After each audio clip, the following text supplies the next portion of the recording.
You're watching BBC News live from Cardiff as King Charles III makes his first visit to Wales as monarch. Welcome to BBC News to our viewers in the UK and around the world. King Charles says the country held a special place in his mother's heart as he addressed a remembrance event at the Senedd. The land of Wales could not have been closer to my mother's heart. Roedd lle arbennig I Gymru yn uchelon. In central London, thousands continue to join the queue in order to pass by the Queen's coffin. That's despite authorities closing the gates to Southwark Park for a period early this morning. They said it had reached capacity. And I'm Karen Giannoni with those crowds of people waiting to pay their respects to the late Queen as she lies in state in Westminster Hall. The Queen's children, including King Charles, will be keeping a vigil over her coffin this evening. I'm Martine Croxall here in the studio, bringing you continued coverage as the nation pays tribute to Her Majesty.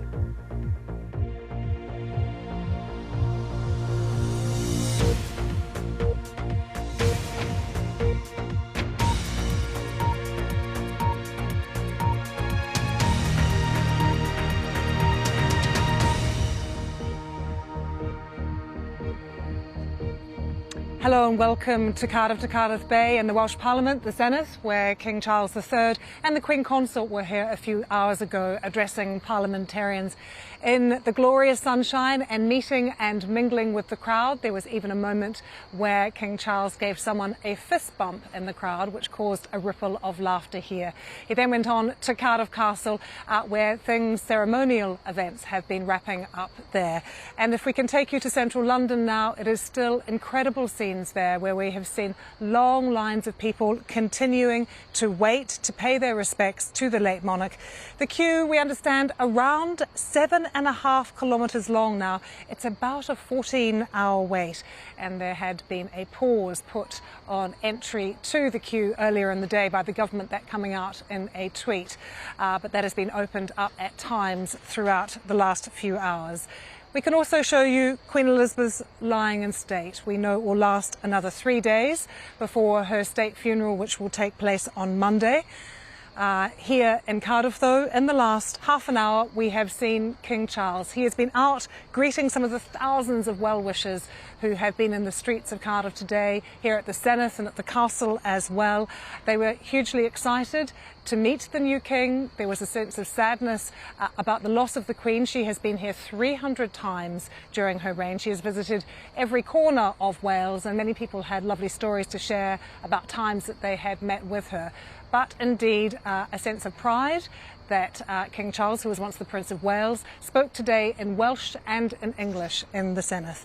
And watching all of these events for us was our correspondent, Wel Griffith. After 64 years as Prince, a first foray to Wales as King. The significance signalled by the now familiar salute. The visit began with a service of prayer and reflection on the life of Elizabeth II. A time for solemnity and celebration, remembering how she engaged everyone she met.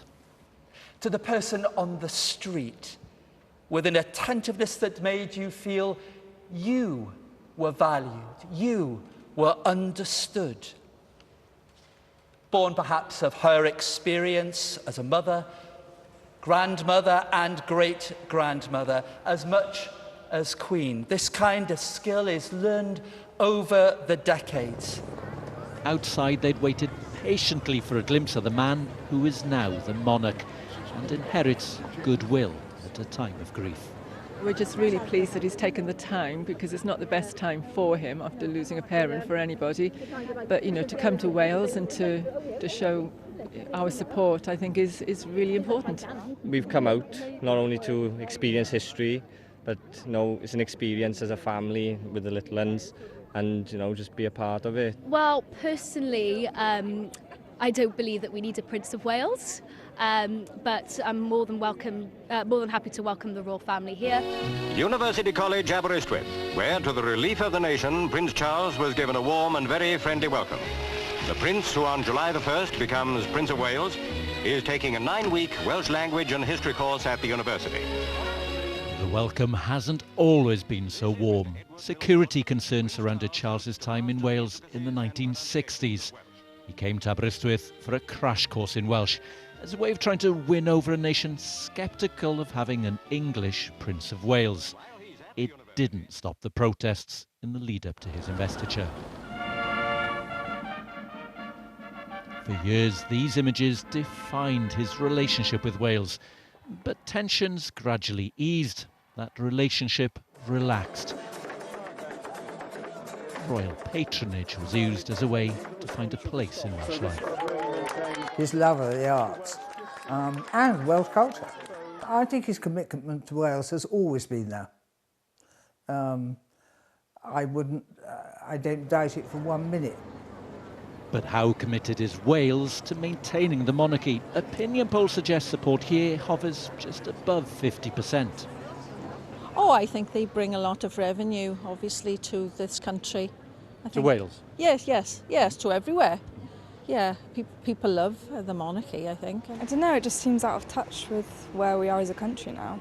I think now the Queen's gone, and I think a lot of people are holding on to the romance of the Queen, but yeah, I personally... Not part of the future for Wales? No.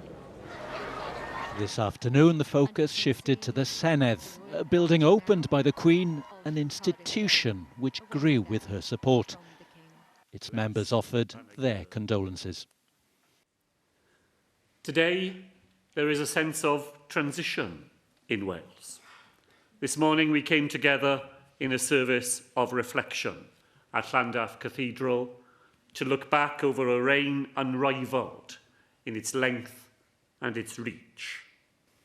For many, this visit marks a new chapter, a time when the royal relationship with Wales is reframed and renewed. Through all the years of her reign, the land of Wales could not have been closer to my mother's heart. Roedd lle arbennig I Gymru yn ei chalon. Hywel Griffith, BBC News, Cardiff. Immense pride. Well, Griffith there, and we're going to reflect on that moment that we had earlier in the Senedd where we saw King Charles addressing those parliamentarians in Welsh, and the sense in the room of celebration that the new king does speak the language, because this, of course, is a bilingual country and Welsh is one of the official languages here. And Sam Blaxland is with me. He's a Welsh historian at UCL.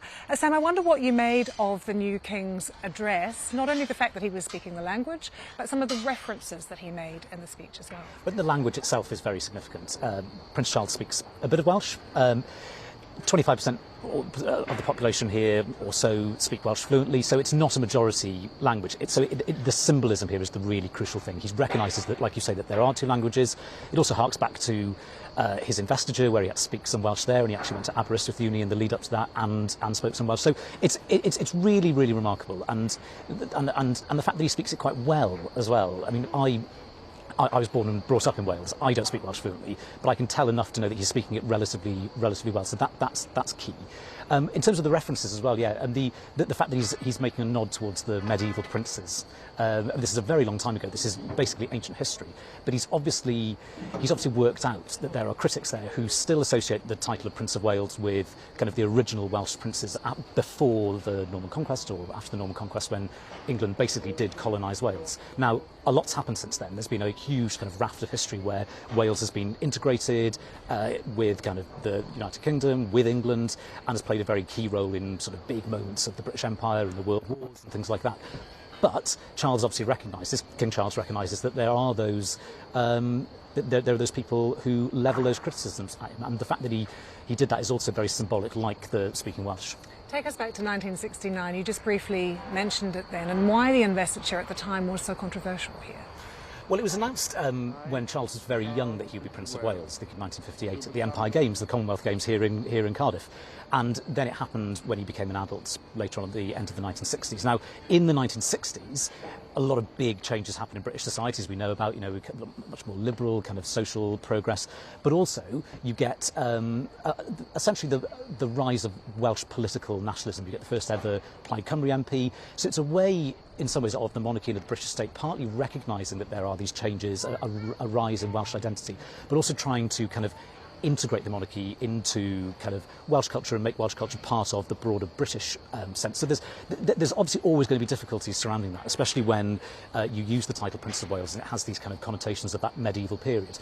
But there were a small vocal minority of people in Wales, basically very kind of strong, ardent nationalists, who launched essentially a bombing campaign. There was a failed attempt to plant bombs in various parts of Wales, including in Carnarvon, where he was invested in the lead up to 1968. So it was a very kind of dramatic moment, and that's where sort of the drama comes. But of course, I think we have to be realistic about this. It was a vocal minority in 1968. The investiture was broadly seen as a success.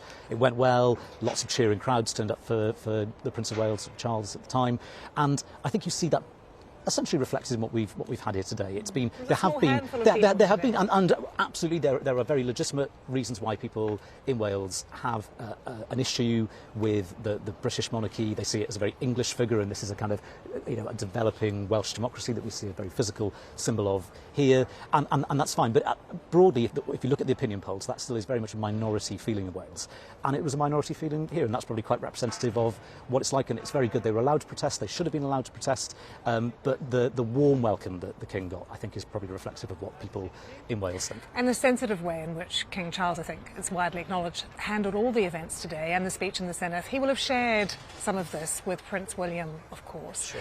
What role do you see now for the new Prince of Wales? How important is it that perhaps he carves out a new place for people here in Wales? Yeah, I think the sensitivity point is really key about the way the King has handled today, as he's handled most things. At the end of the day, his mother just died a few days ago, and that is obviously, he's basically conducting what looks like a general election campaign, flying around the country and going to all four corners of the UK. So it must be quite gruelling.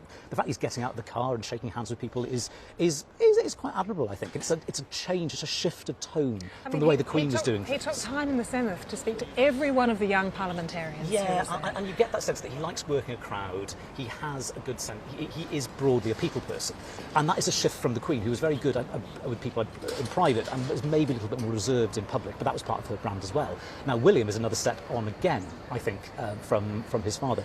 He's very good at relating. He's quite good at emoting. He's got this young family who are trying to be very modern people. So what I imagine will happen, where in his role as Prince of Wales and all the other roles that he's got, is he will try and be a sort of modern monarch. But it's a very kind of fine line the monarchy have to tread, I think, here, because on one hand they want to be, sympathetic to people's kind of feelings. They want to be open, like I said, they want to emote. But at the end of the day, the monarchy only survives by being different. It only survives by kind of the difference of the pageantry, of the glamour, of the spectacle. And they do need to keep, I think, an element of that. Otherwise, it just becomes like another set of politicians who shake hands. Does that not then become a challenge when considering whether or not there should be another investiture? Oh, it's a huge challenge. And the kind of investiture that Prince Charles had in Carnarvon Castle, North West Wales, was full of kind of symbolism, full of kind of almost kind of feudal rights and things like this.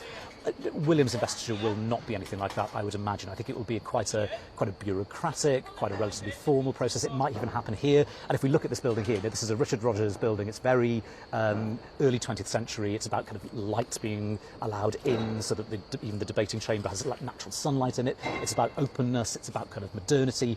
And if it happens here, there will be a huge amount of symbolism there with William being made Prince of Wales, if indeed it is here, which I suspect it might be. How does everything we've seen today play into the future of Wales and how the Welsh people see themselves? So most Welsh people still see themselves as British and Welsh. There's quite a strong and very coherent and understandable sense of dual identity.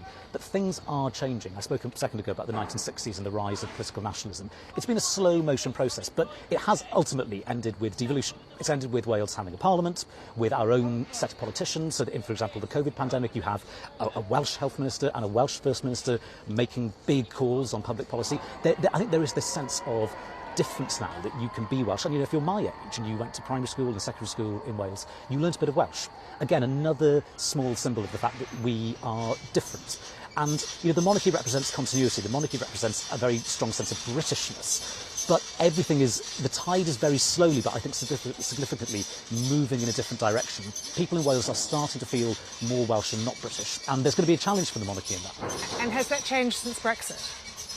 Well, we've got to remember the proportion of people who voted to leave the European Union is actually slightly higher here in Wales than it was in England. And Sam, why is that? There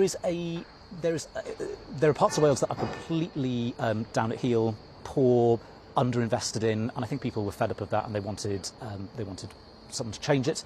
There is a streak of real social conservatism that runs through Wales, which was broadly aligned with Brexit. Yes, this is Labour country. Labour has been the biggest political party here for 100 years. But there are plenty of people, my grandparents, for example, who were Labour voters, Labour supporters, but who were very socially conservative and indeed would have supported the monarchy. And I think a lot of that funnels into Brexit. Just because on paper this is a Labour voting heartland doesn't mean that there isn't a sense that all the other things that drove kind of desires to leave the European Union, dissatisfaction with what is happening, in the country, stagnating economies, lack of opportunities, lack of work. I think all of that played into it massively. Sam, you just told me before we came on air that only 25% of Welsh people actually voted for devolution. Yeah. Do people here feel that devolution has worked for them and is working? So, yeah, initially in 1997 in the referendum, 50% of the population turned out to vote, and it was even tight. It was much tighter than Brexit. It made Brexit look like a big clear win. It was this tiny margin of success for the Yes campaign to set up a Senedd. So it started on very rocky grounds. All the opinion polls since then have showed essentially that people they don't love necessarily the Senedd, but they've accepted that it's here and they accept that it's part of Welsh democracy. There was another referendum that followed in, and I'm going to prove my worth as a historian here. I think it was 2011, but there was about extending powers to the Senedd, so giving the Senedd more powers for lawmaking, and people voted for that by a big margin. So there was obviously some sense that it was here to stay, and if you're going to have a parliament, then you might as well let it do more stuff and have more clout. So yes, I think people see that it's here, it's to stay, they don't mind it, but I think they also accept that the big calls, foreign affairs, questions about defence, the big tax questions, are set in Westminster. That's at a British political level, and I think on the whole people accept that that is how the system works. Sam, thank you very much for joining us with all of your thoughts. Very interesting to hear from you. You can hear the sound, of course, it's very busy here, of people packing up, taking down all of the equipment that was put in place to cater for today. A huge amount of security here as well, but it is a beautiful afternoon as King Charles finishes his visit with the Queen Consort to Cardiff Castle. And with that, I'll hand you back to you, Martine, in the studio. Lucy, thank you very much. Let's show you the live pictures coming to us from Pirbright in Surrey. It's an army training centre about 30 miles west of London in Surrey. We'll go back to those in a moment. The Prince and Princess of Wales, William and Catherine, are visiting Pirbright this afternoon ahead of the funeral of the Queen on Monday. We're told that they've gone there today to meet Commonwealth troops who are going to be part of the service on Monday, taking part in ceremonial duties. Soldiers from Canada, Australia and New Zealand have gathered at Pirbright to rehearse their roles in the ceremony. And as you can see, William and Kate meeting them to find out exactly what they're going to be doing and thanking them for playing their part in marking the Queen's death at that state funeral, that coming together of not just the nations of the United Kingdom, but also the members of the Commonwealth as well, because of course it is a huge undertaking. It will have been planned meticulously for many, many years, but nothing being left to chance, with everyone having the next few days to make sure that they're all properly rehearsed, everybody knows what their role is. And it's such an enormous undertaking. A senior Metropolitan Police officer has said that the Queen's funeral is the largest single policing event that the force will ever have undertaken, and the importance of getting it absolutely right is essential to everybody, not least these soldiers from the Commonwealth that we see meeting the Prince and Princess of Wales in Surrey. Well, here in London, tens of thousands of people are queuing to see the Queen lying in state. At the moment, it's estimated to be about 14 hours long. So many want to attend that at one stage today, mourners were stopped from joining the queue. The government said the queue's starting point, Southwark Park, had reached capacity, so the gates were closed. But then, amid some confusion, they were reopened. Meanwhile, it's been confirmed at the request of King Charles that Prince Harry can wear military uniform when he takes part in a vigil beside the Queen's coffin tomorrow. That's the first time that he's been able to do so since stepping back as a working royal. Our correspondent Paul Adams reports. And still they come, hour by hour, minute by minute, in parks and streets, past offices and monuments. A steady, shuffling procession, now 5 miles long. People driven by love, duty, the chance to say they were there. At Southwark Park, where the queue begins, a pause this morning. There were, it seems, simply too many people. Yeah, she kept everything moving, and she never gave up, so why should we give up? By now, wait times had reached 14 hours. For a while, the government urged the public not to try joining the line. We just arrived, I think, a couple of minutes after they closed the gate. Yeah, that's life. Queue to get into Absolutely. the queue. Yes, it seems that way. We've only really just joined. Yeah. We're not entirely sure, where we're at, We haven't what been will told happen. any information at the moment, but we'll just wait. We're still smiling. Yeah. In Westminster Hall, the vigil continues. After the long walk, an air of anticipation. Members of the public have had many hours to think about these few short moments. The tributes come in many forms. After the camaraderie of the wait, this is private, personal. This evening, for 15 minutes, King Charles and his 3 siblings will stand watch over their mother's coffin. All will be in military uniform. The King is focused, his spokesman said, on leading the family, the nation, the realms and the Commonwealth in mourning for Queen Elizabeth. Tomorrow, the Queen's 8 grandchildren will take their turn.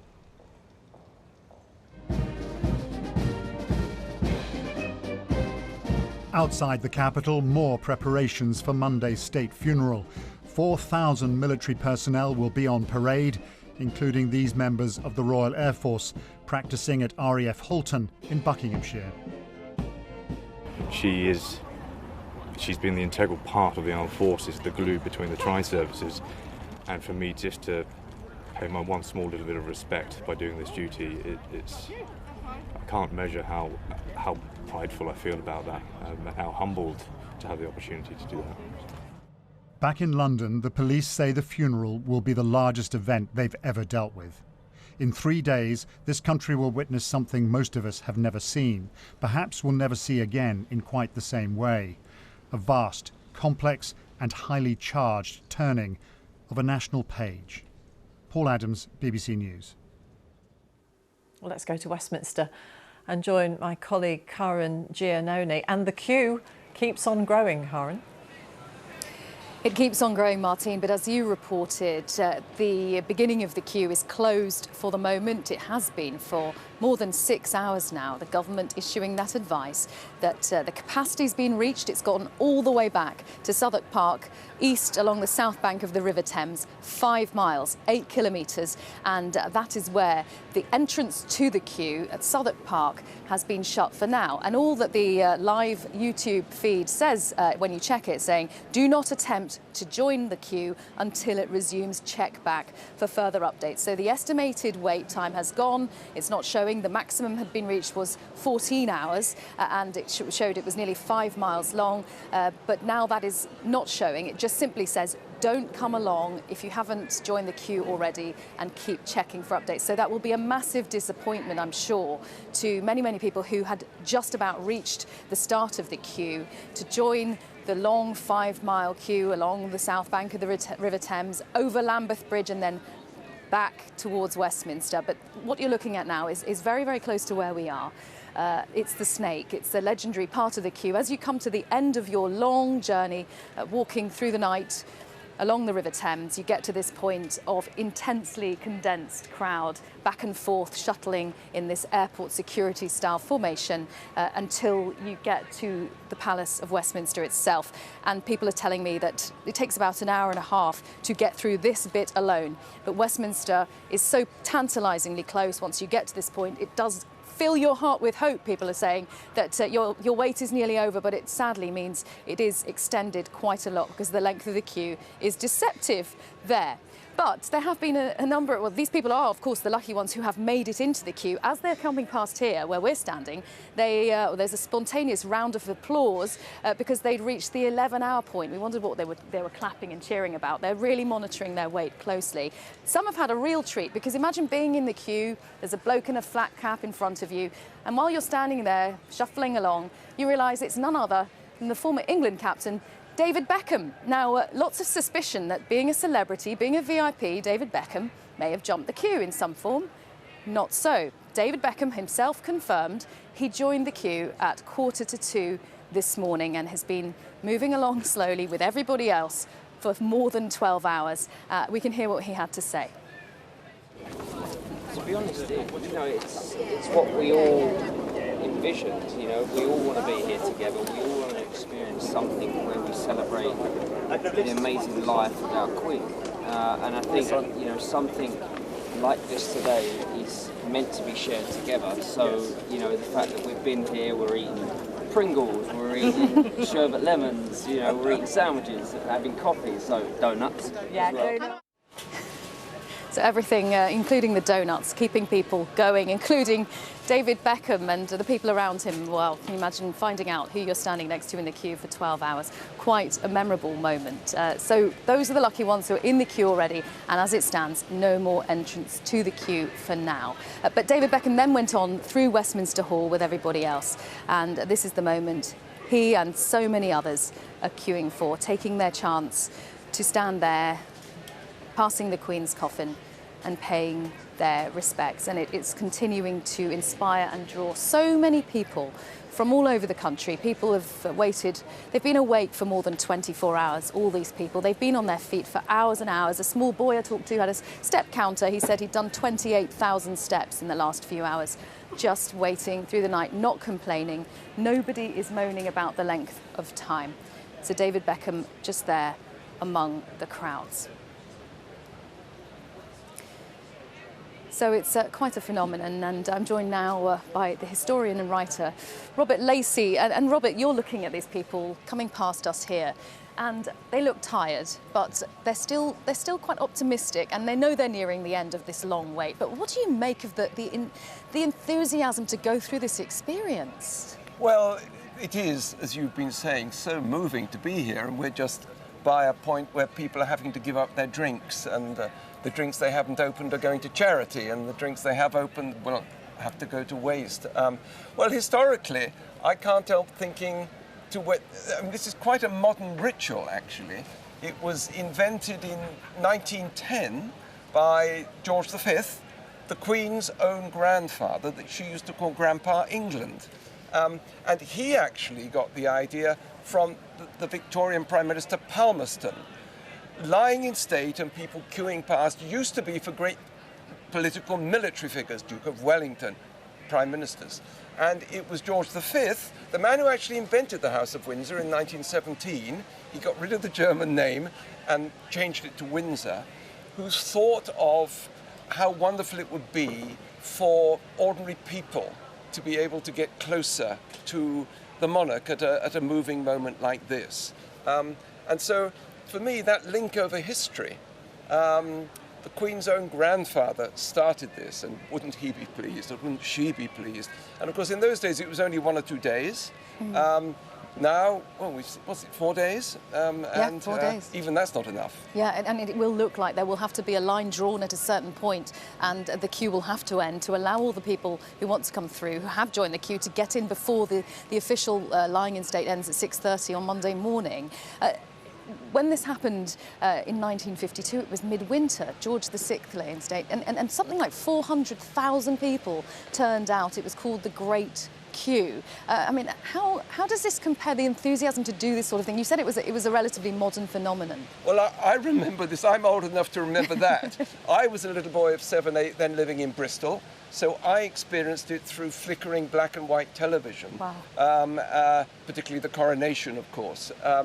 But it's across the generations. And of course, in those days, they didn't have the ceremony which we've already seen in Scotland, and are going to see here tonight, isn't it? The vigil. Yes, so tell us about the Vigil of the Princes is tonight. That's right. And that's the Queen's children. Yes, and then tomorrow night it's going to be the grandchildren.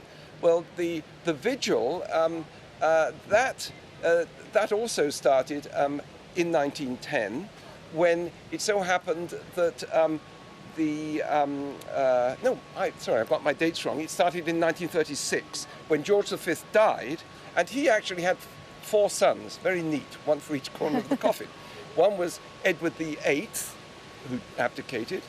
Then there was his brother, who became George VI. That, of course, is the father of the Queen. And then there were 2 others, the Duke of Gloucester and the Duke of Kent, which are titles which carry on today for the royal family. And that was for the first time ever. It was so unexpected, it wasn't photographed, but there was a painting made of it after the event, which hangs now, I think, in the Royal Academy. Very moving. And what's interesting from that is a small thing. It seems that vigil, there were no guardsmen. The princes actually replaced the guardsmen. As we've seen it in Scotland, they joined the guardsmen. I don't know what's going to happen tonight. Right. And the discussion over whether certain members of the royal family will wear military uniform. What is the protocol and how is that decided?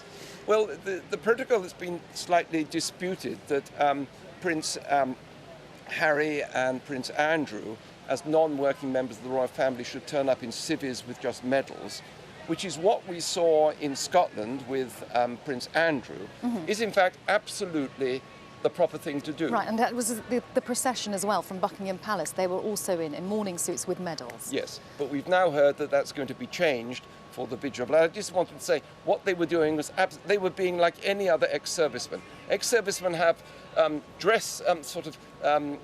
mess uniforms that they are allowed to wear as retired veterans at a party or at a dinner.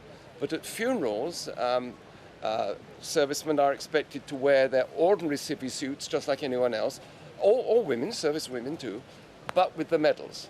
That has been changed for tonight to create, I think, a feeling of unity and uniformity as well. Right, a joint tribute, which is the spirit of it. Andrew will be in military uniform, and tomorrow William and Harry.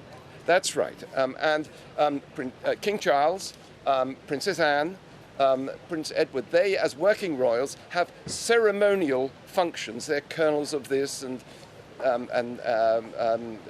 commanders of that, honorary titles. That Prince Harry, of course, was so desolate to have lost when he left the royal family in a working sense.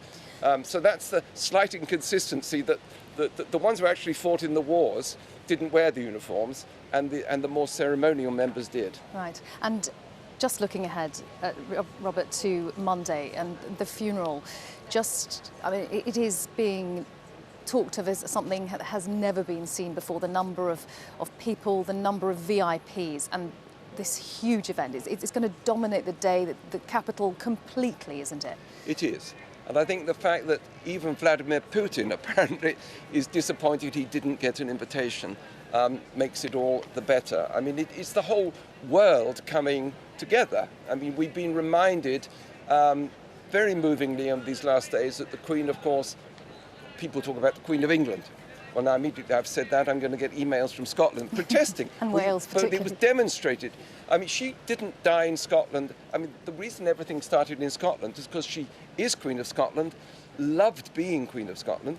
Noticeably, Prince Charles, the new king, he was in Scotland as well for the same reason, that he loves it there. And we've been reminded of how, in all sorts of ways that great philosophers should really talk about the way in which we are, or can be at least, a united kingdom, as we saw in Northern Ireland. But then there's the Commonwealth. I mean, yesterday and on apparently off days, when he's not been apparently visibly working, Prince Charles has been in touch with the 14 countries of which, like Australia, Canada, New Zealand, where he is now the new head of state there. And then your question finally, to answer it, what we're going to see on Monday is the way in which she's not just Queen of Britain or Queen of the Commonwealth, but there's a sense in which she's Queen of the world. She never had power, and her modesty in not exercising power was so important about her, but she did have influence and prestige. And I think we can all bask in that just a little bit in the middle of the morning. It's going to be quite a day. Robert, thank you very much. Robert Lacey, royal historian. Now, we've been talking so much about the number of people going in to Westminster Hall, the hours that they are waiting and walking through the night without sleep, without complaint. What is it like for those who emerge? Our correspondent Jonathan Blake is at Carriage Gates, where those mourners are coming out who've paid their respects to Queen Elizabeth. Jonathan, what are they saying? Well, they're stepping out into the warm sunshine here in Westminster this afternoon, as you say, after so many hours queuing and then finally filing past the Queen's coffin in Westminster Hall behind me, and just observing people coming out, as we've been saying, since the Queen's lying in state began, of all ages. Some people quite upset as they emerge, others just taking a moment to themselves, some looking relieved, no doubt quite tired after what has been an emotionally and physically draining day. Let's have a quick word with a couple of people who've made the journey and not long come out from Westminster Hall. Paul and Sharon, tell us about why you chose to come to London today. For us, really, it was a sort of sense of duty for us. We both served in the army, and wife was a police officer, and we took that oath at a young age, and we wanted to come here today and just sort of represent that. Well, to serve and protect the Queen was the oath that we took, and today that just gives us that little bit of closure. Yeah. And having taken that oath yourself in the army and in the police so many years ago, what was on your mind as you arrived alongside the Queen's coffin in Westminster Hall? What was that moment like? There was a sense for me of gratitude of being there to do it, and also for me it was remembering some of the lads who couldn't be here today to do it, and sort of and say goodbye on their behalf. It's just so moving. The dedication that the Queen has given to us, it was important for us just to give something back. She's served a lifetime for us, and so to queue up, yes, we've had a long day, but it was the very least we could do. And how was the queue? Because people have waited for so many hours. Was it well organised from your experience? It was so well organised, it is untrue. It runs like a slick machine. I was thinking to myself, how many times did the Queen stand and queue for us to come out on parade and see us go past? So, they're talking about 10 hours now. Well, it's nothing, absolutely nothing. Yeah, I think a big thank you to all the people involved in that. They've done an incredible job. Sounds like this is a day that'll stay with you. Most definitely. Most definitely. Poignant, moving, emotional. It's just all the emotions put into one. We've met some wonderful people today. It's brought the nation together. I've never witnessed this in my life. Never. Just the friendliness of people, the support. Everybody saying thank you to everybody, just people supporting you, it's just unbelievable. It's fantastic. It's a fantastic feeling here today, and I'm proud to be here today and to be a member of the Parachute Regiment, representing veterans, it's just brilliant. Well, thank you both very much for sharing your experiences with us here on BBC News. We'll let you get off home at the end of a very long day for you. So Paul and Sharon Murphy, they're just two of the many, many thousands of people who have made the long journey to London, queued up for so many hours and past the Queen's coffin in Westminster Hall. And you can probably see them filing out here at carriage gates behind me as they continue to do so on this second full day of lying in state, which will continue over the weekend and into Monday morning. Jonathan, thank you very much. Jonathan Blake there on the other side of the Palace of Westminster from where I am here, and people are going in behind me and all around here. The queue is getting near its destination. People are so pleased to see Westminster, and that, you can see that shot shows people on this side of the river and all the way along the far side of the river. That is the south bank of the River Thames in the distance there, and from that point, they go 5 miles, 8 kilometres to the east, to Southwark Park. And it's a very, very long wait. People coming past here now, 11 to 12 hours. They've been in that queue, awake for many, many more hours, but joining in the early hours of the morning. 3, 4 a.m. is when they started. And this rather challenging bit of compact crowd management is what awaits them when they get near here, called the Snake, and it provides a kind of deceptively close view of Westminster, while you still have to go back and forth so many times across what's known as Victoria Tower Gardens, where we are. And this bit takes an hour and a half, people are reporting, but they're getting in there, they're continuing to file through. However, the advice since 10 o'clock local time has not changed from the government, the queue saying it is currently at capacity. Entry to the queue at Southwark Park is paused. You cannot join the queue now, so you can't even get into the queue to wait for 12, 13 hours. You're just simply not allowed to join. There's the prospect of a whole new queue starting to queue for the queue if people do continue to come down to Southwark Park, and whether that is able to be managed is yet to be seen. Hopefully the government's advice is followed, that do not attempt to join the queue until the whole thing reopens and you can start moving through again. But at some point people are going to be limited over the weekend perhaps, because the cut-off time, the lying in state officially ends at 6:30 on Monday morning, and there will be a time when the line is drawn and the queue is closed permanently. So people really feel, even though they have been on their feet for so many hours, even David Beckham for 12 hours, they really feel fortunate to have made it in at all, and they really don't mind that their whole body is aching, they're extremely tired, but they are making it in to pay their tributes to the Queen.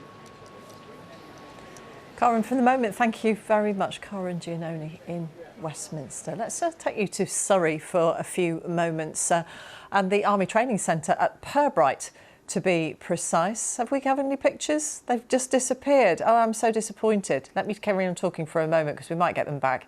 This is because the Prince and Princess of Wales, William and Catherine, have gone to Pirbright today. They're meeting troops from across the Commonwealth who are going to be involved in delivering what's been described as ceremonial support on Monday for the funeral of the Queen. These are troops who have come from Australia, Canada and New Zealand to take part in the historic state funeral on Monday. Rehearsals for the service were taking place earlier in the day, but they did continue for a little while after the Prince and Princess of Wales arrived. This is Catherine's second visit to this particular centre in less than a year. She was there on Armed Forces Day the last time. Pirbright's rather used to this role. It can house about 750 service personnel across defence, the Commonwealth Realm Defence Forces. It's also previously been used for soldiers who were involved in the Duke of Edinburgh's funeral and also Her Majesty's Platinum Jubilee. It's a sort of holding area really, just outside London, about 30 miles outside the capital in Surrey. And it's where troops can train and eat and sleep before they move into the capital to deliver that support. And of course it gives the royal family an opportunity to thank all of those senior representatives of the defence staff and service personnel from each of those nations taking part for their support and their preparations to make sure that the state funeral is flawless, is absolutely seamless. Although the preparations, of course, have been planned for years, this is the last time that everyone can rehearse to make sure it's absolutely perfect. Let's talk about issues surrounding the funeral on Monday, because China says it hasn't decided whether to send representatives to Queen Elizabeth's funeral on Monday after a delegation, including the country's vice president, was banned from attending the lying-in state in Parliament.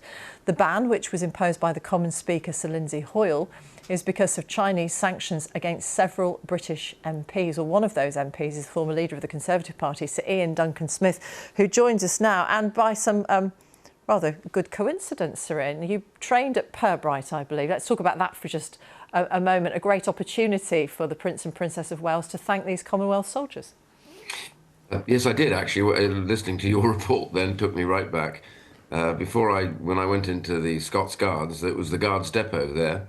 We were screamed and shouted at endlessly and marched up and down and made to do assault courses. So all of those memories come flooding back, but I'm sure that's not happening to the Commonwealth soldiers at the moment. But that's the real centre of training for the British Army. No raised voices as far as we can hear.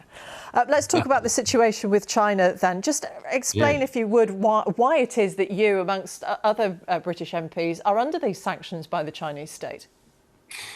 Well, this goes back to the Chinese government's imposition on the Uyghurs, what we now believe to be a genocide, where they've separated the men out, sent them to what we would call slave labour camps, where they produce goods too often bought in the West. The women have been forced into sterilisation, and the children have been forced to go to re-education camps.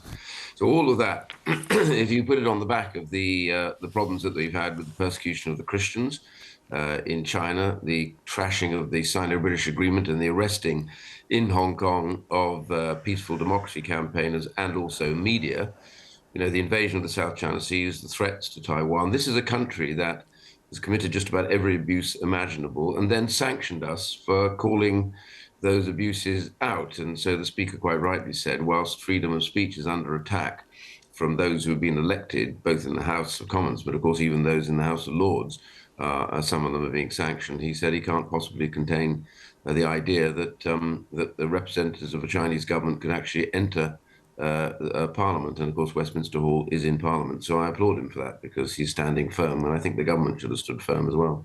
You say that the invitation to the Chinese government to attend the Queen's funeral should be withdrawn. Why? Well, because of all the points that I've just made. They've already, either you invite absolutely everybody to come regardless, or if you're going to pick organisations, countries that are actually not up to the mark for human rights and for their behaviour. So Russia is banned, Belarus is banned, Myanmar is banned for what is believed to be a genocide. Well, China is guilty of pretty much all of those things and also is busy supporting the Russians at the moment, but at the same time sanctioning us for calling out what are egregious human rights abuses. It's astonishing the level of imposition of genocide going on now amongst the Uyghur Muslims in the eastern part of China, not to mention all the other abuses that I've talked about. So, we have to decide one way or another whether or not we consider China to be a present coming threat. In fact, I was literally 2 days ago, I'd been asked to go to Congress as part of an Interparliamentary Alliance on China meeting in Congress with senators and members of the House. There, as well as over 60 parliamentarians from around the world in 30 countries, all there concerned about China, its behavior, the threat that it poses to countries like Taiwan, and also its abuses of its internal citizens as well. And these are big, big issues we were discussing literally 24 hours ago. I'll come back and talk to you about China and Russia in a moment, if I may. But first, it's for the palace, surely, to set out the guest list. The convention is that countries that have diplomatic relations with the UK will send representatives. I mean, that even includes North Korea and Iran at ambassador level. The Queen held, and the King now as well, holds an apolitical role. Surely some of those differences, because of those conventions, have to be set aside on an occasion like a state funeral. Well, if that is the case, and if by the way, the palace would not invite people without the Foreign Office's agreement. So let's be honest about it. Behind the scenes, the Foreign Office controls pretty much the list. And the reality is the Foreign Office and the Palace, therefore, have decided that certain countries should be excluded for various reasons. Others, they've limited to what is essential base representation, like North Korea. And you can question whether North Korea should even be there. But once you start limiting your list for reasons that are to do with behavior and even war, then you're into the reality that now you're judging, quite rightly, I think, countries that have put themselves beyond the pale of normal and decent behavior. And if you're going to do that, then China falls straight into that category. But added to that, the whole point about Parliament not allowing them on the premises is that they have sought to sanction parliamentarians under the basis of free speech for calling them out for abuses that it's absolutely documented now they're undertaking, not to mention, as I said, Tibetan as well, over the years, where they're putting over 250,000 Tibetans have gone into forced labor camps. I mean, this is appalling behavior. So either we're going to do that or we're not. But one thing Parliament, I think, has stood up for is quite rightly the Speaker to say that, look, whilst you sanction and attempt to silence members of Parliament and members of the House of Lords, you are not welcome on the estate of Parliament, which is the home of free speech and democracy. And we simply can't bend on that. And I wish the authorities, the establishment in the UK, would take their lead from what the Speaker has said. I suppose it's because we're drawing a distinction, aren't we, between what's happening currently in Westminster Hall as opposed to what's going to happen in Westminster Abbey. But you mentioned China and Russia. How important is it, though, to not isolate China further and potentially push them further towards Moscow? Well, they're pretty far towards Moscow as it is. I'm not sure you can get them much further over there. They're supporting the Russians through this war. They're buying their oil and supplies off them at the same time as helping them in their financial systems. There's lots they're doing as well. The reality is, though, we do have this constant, well, we've got to be very careful because otherwise we push them in the other direction. I keep coming back to this simple fact. The problem is we face right now, they have become a clear and present threat to many countries around them, not least of which India, where they've killed Indian soldiers on the border recently. Their takeover of the South China Seas against the UN and the militarization there, and their constant permanent threat to Taiwan, not to mention all of those internal abuses. I mean, genocide, the crime of all crimes, is being committed in China. So yes, you want to work with countries to try and get them to do the right thing. But in China's case, they have flatly refused to change anything and are going down that road already. So there is a moment when you say enough is enough. After all, we didn't learn that lesson in the 1930s, didn't we? When we failed to take the right attitude, when we appeased a country that was guilty of vile abuses, and we ended up eventually having to go to war with them. So my point is, you've got to send those signals very strongly earlier that they can't just have what they want from the free market and then abuse everything else. It's a balance. Sir Ian Duncan-Smith, MP, thank you very much for talking to us this afternoon. Okay. Thank you. Let's hear more from King Charles now. That speech that he made in the Welsh Parliament, the Senedd, accepting the condolences of the Welsh people and alternating between English and the Welsh language.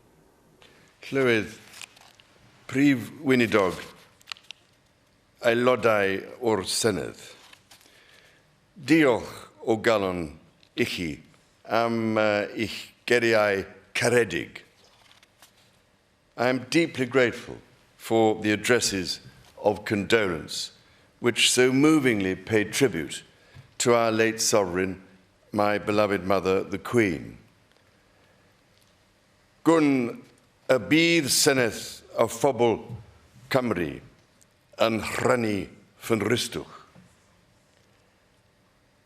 Through all the years of her reign, the land of Wales could not have been closer to my mother's heart. Roedd lle arbennig I Gymru yn ei chalon. I know she took immense pride in your many great achievements, even as she also felt with you deeply in time of sorrow. It must surely be counted the greatest privilege to belong to a land that could inspire such devotion. I am resolved to honour that selfless example in the spirit of the words, by which I have always tried to live my own life. Ich dien, I serve. Gwasanaethaf. Braint, oedd bod yn dywysog Cymru mor hir. Yn awr, bydd fy mab William yn derbyn y teitl. Mae ganddo ef gariad dyfn at Gymru. I take up my new duties with immense gratitude for the privilege of having been able to serve as Prince of Wales. That ancient title, dating from the time of those great Welsh rulers like Llywelyn ap Griffith, whose memory is still rightly honoured, I now pass to my son William, whose love for this corner of the earth is made all the greater by the years he himself has spent here. Boneddigion a boneddigesau, fel fy mam anwyl o'n blaen, rhywun gwybod ein bod ni oll yn carrie'r wlad arbennig hon. Having visited the Senedd regularly since it was founded, and having heard your heartfelt words today, I know we all share the deepest commitment for the welfare, to the welfare of the people of this land, and that we will all continue to work together to that end. King Charles speaking there at the Senedd earlier today as part of his visit to Wales. Well, let's take you back to Surrey because the Prince and Princess of Wales are still at the Army Training Centre there, thanking the Commonwealth soldiers from Australia, Canada and New Zealand who've flown to Britain, especially to take part in the funeral on Monday, providing ceremonial support for the Queen's state funeral. The Prince and Princess arrived just as the rehearsals were still underway. They've been taking part earlier in the morning, but they've continued throughout the day just to make sure that everybody is completely well drilled in making sure that the events on Monday go off without a hitch. It is, of course, an enormous undertaking, a massive operation. Been many years in the planning, but needing to make sure that everybody who is involved is fully apprised of what they need to be doing. The sheer range of people who are going to be involved is really remarkable. A senior Metropolitan Police officer has said that from their point of view, it's the single biggest policing event that the force has ever undertaken. So it looks like they might be heading away. We've lost the pictures. So anyway, they've been there to thank all of those troops from the Commonwealth countries who've arrived to take part. Let's catch up for a moment with the sports news now, and Sarah is joining us from BBC Sports Centre. Hello. Thank you very much, Martine. Well, after last weekend's fixtures were postponed, the Premier League returns this evening with two matches. Nottingham Forest, they are at home to Fulham, while Aston Villa hosts Southampton. And football, like so many other sports, will be marking the death of Queen Elizabeth II in a number of ways over the weekend. There will be a minute's silence and the national anthem will feature at all matches. There will also be a round of applause in the 70th minute. Players will wear black armbands with flags at stadiums flying half-mast. And for the Villa manager, Steven Gerrard, well, he says the loss of the Queen affected both the club and him personally. From a personal point of view and also from my family's point of view, we've always been fascinated with the royal family and watched an awful lot over the years. Obviously my mum and dad and the same. So yeah, we obviously would like to pay our respects from a club point of view, and we'll show that pre-game. I'm sure the fans will back that up during the game, and hopefully we can give a performance for the boys to be proud of. Well, the matches between Chelsea and Liverpool and Manchester United and Leeds United will not take place this weekend because of police resourcing. Brighton against Crystal Palace had already been called off because of rail strikes. And, of course, with the international break next weekend, a lot of the teams are looking for game time and form, like Nottingham Forest. They're back in the Premier League after a long spell away. They sit second bottom of the table. They host Fulham. But let's hear from manager Steve Cooper about how he sees his team and the fans reacting to tributes tonight. We want to show, you know, the right respects, and in our game tomorrow night at against Fulham, and we're a classic club, and we want to show a good self, good version of ourselves. But yeah, very sad for the country, and a lot of coming together. Well, the new Women's Super League season was due to get underway last weekend, but as we've been discussing with football being postponed, it was pushed back to this weekend. So it all kicks off this evening with last season's runners-up Arsenal hosting Brighton. And of course, after England winning the Euros on home soil over the summer, this upcoming season is seen as a really critical one. Women's football massively engaged with the public in England like never before. And we've seen record ticket sales for a lot of the WSL teams so far this year, be it in season ticket sales or selling out some stadiums or playing in bigger capacity stadiums as well. Here's Baroness Sue Campbell, who oversees the development of women's football at the FA. So we are seeing increased numbers, and certainly last 2 weeks ago when the championship kicked off, it doubled the number of people, fans coming to games. So we want to see that, but we also want to continue to see the product on the field get better and better, to get the coverage stronger and stronger, to bring in more commercial support. So we'll see an instant response, I hope, from fans, but some of the other stuff will take a little longer and needs managing really effectively. My greatest fear is that we grow too fast too quickly. It needs to be a managed growth, it needs to be developmentally managed. So what we don't want to go is go up really quickly and then burst and come down again. We want to go up really carefully and steadily. So I'm really optimistic we can do that, but it needs managing. Well, a record 6,500 tickets have been sold for Manchester United against Reading at Lee Sports Village tomorrow, and then Chelsea, they are the defending champions. They will start their campaign on Sunday at Liverpool. That's it for me for the moment, Martine. Sarah, thank you very much. See you in a while.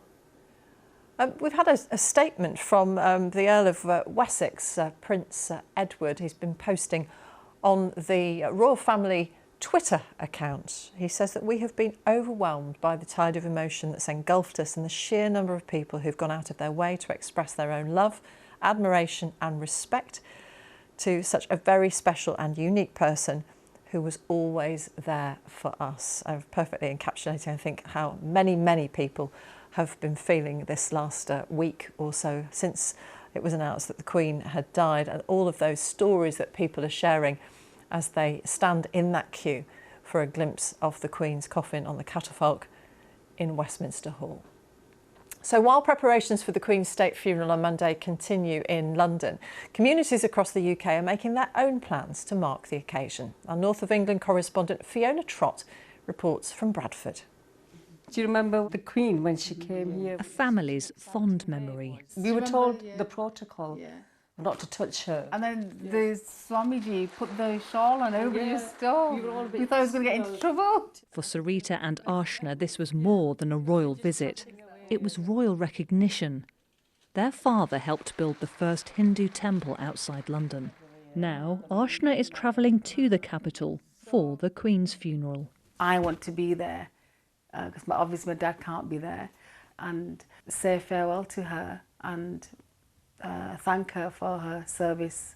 We'll be coming down here and watching with Mum because my son has got the day off, so we'll be coming here together to watch it. I cried all that day. Yeah. A Bradford family or a royal family, they both know grief. So both gone, you know. Dad and the Queen. Very sad, you know. That's why the cathedral is opening its doors.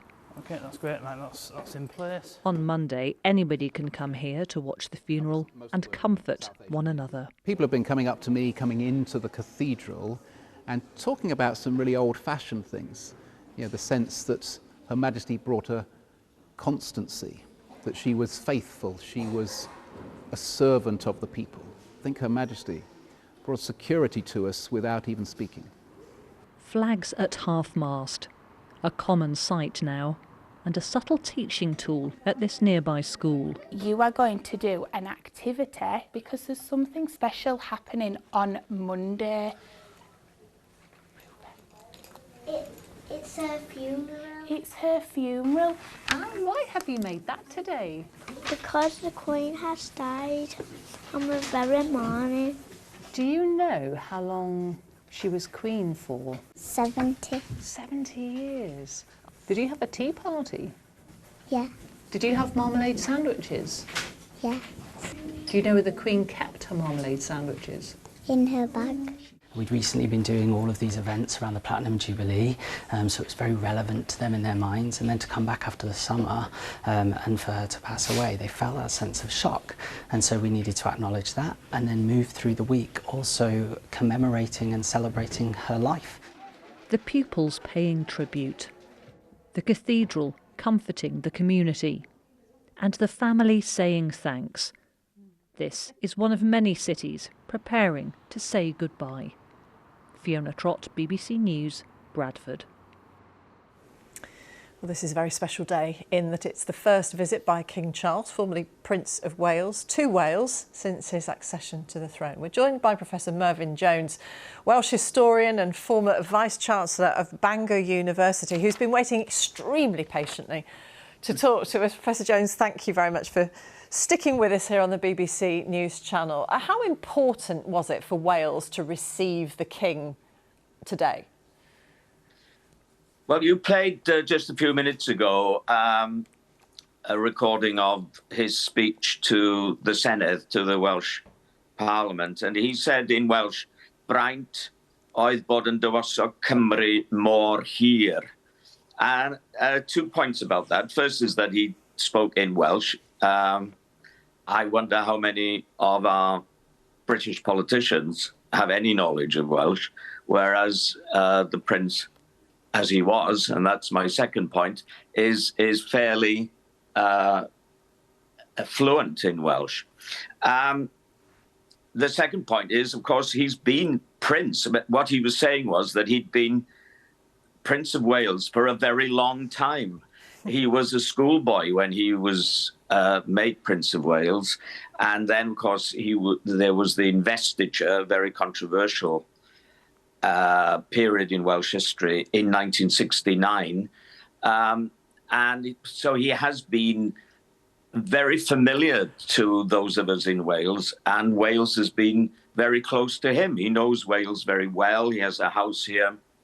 And I thought that was very telling in the first place that he spoke in the Welsh language, but secondly that he reflected also on the very long time, over 50 years, that he has been Prince of Wales. And so the transition from Prince to King is perhaps rather closer to us, or rather more difficult to negotiate in some respects in Wales than elsewhere, because we are so used to him being the Prince of Wales. And of course, as you say, he knows it well. He has a home there. He's spent a lot of time there, but that might, of course, change. Describe how his relationship with Wales has changed in all those years. Well, Wales has changed, of course, enormously. When he became, or when he was invested, he was only a schoolboy when he became Prince of Wales, but when the investiture happened, Wales was, as so many other countries in the world were going, this is the 1960s. It's a period of rebellion, and Wales is no exception. And there was a very strong movement at that time which opposed the investiture of the Prince of Wales, insisting that the Prince of Wales should be Welsh. That was quite a difficult period, I think, for the monarchy and for politics in Wales. But since then, of course, Wales has changed enormously, partly because of devolution. Since 1999, following the referendum in 1997, Wales has had its own lawmaking body, with limited powers, but very significant powers. And that has given Wales a voice, which perhaps it didn't have back in 1969. So, yes, of course, he has grown to know Wales very well and to know many of us in Wales. But I think the key thing, perhaps, is that Wales has changed so much since that early, very difficult period back in 1969. And of course, the Queen loved Wales as well, had a special relationship of her own with the country. And now we have a new Prince and Princess of Wales. What are your hopes for those relationships? Well, I think it's creating something of a controversy here. Not everybody, as in 1969, not everybody is comfortable with the idea of having a new Prince of Wales, including some clear supporters of the monarchy. Why is that? Why is that, though, Professor Jones? Because, I mean, it might be very naive of me to suggest it. You would hope that there was that sense of continuity, that sense of looking to the future, where the young royal family, members of the royal family, want to be part of the modern Wales. Yeah, indeed. And I think that, there are two very starkly different ways of looking at this. One is to see the association with the Prince of Wales, and it has to be said, when she was alive, with the Princess of Wales, with Diana, which gave Wales a visibility across the world, which many, many other small countries like ourselves would have envied. That is certainly one perspective, and a very powerful one. The other perspective, excuse me, is that this is Wales. We should have our own princes and kings if we so wish. There is, I suppose, even a further position, which is questions the role of the monarchy. I think that is more of a debate in Wales than it is in England, and the public opinion polls demonstrate that. But having said that, there've been huge crowds out today. I'm in Llandaff now, where the King was this morning, and the Queen consort, and it's quite extraordinary.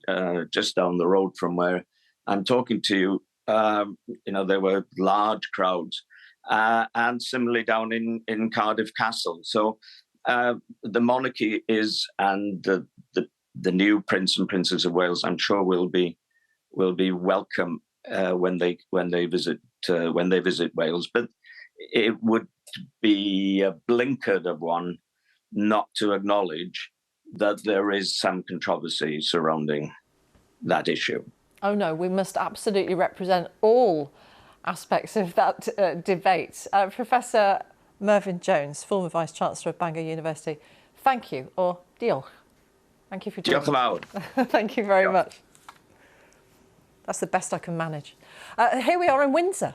This is the Countess of Wessex, Sophie Wessex. She's alongside Prince Edward, meeting the crowds who are gathering in the sunshine, late afternoon sunshine in Windsor. Clearly somebody's brought a balloon to hand over, along with some flowers. Well-wishers everywhere. So many people wanting to pay their respects and pay their condolences to members of the royal family wherever they are. The Earl of Wessex has posted on the royal family's Twitter account today. He said, "We have been overwhelmed by the tide of emotion that's engulfed us, and the sheer number of people who've gone out of their way to express their own love, admiration and respect for a very special and unique person who was always there for us," of course paying his own tribute to the Queen.